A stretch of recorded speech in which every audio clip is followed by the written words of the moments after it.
ये तो ऋषि दुर्वासा हैं। प्रणाम ऋषिवर।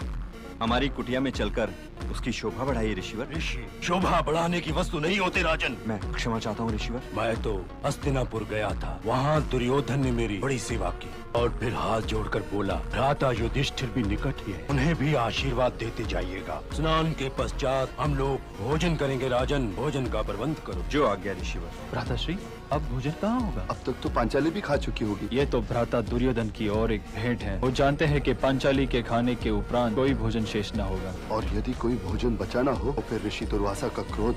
पांचाली, क्या हुआ? 5-6 शिष्यों के साथ ऋषि दुर्वासा आ गए हैं। तो चिंता क्यों? वो लोग स्नान करने गए हैं, आकर भोजन करेंगे।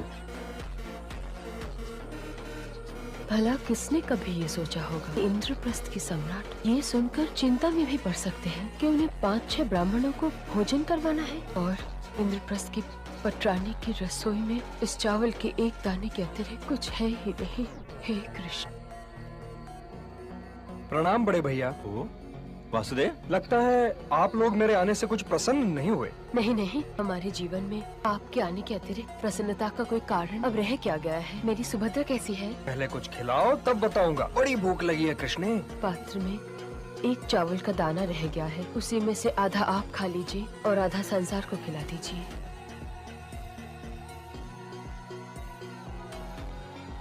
बड़े आश्चर्य की बात है ऋषिवर, बिना खाए ही पेट भर गया।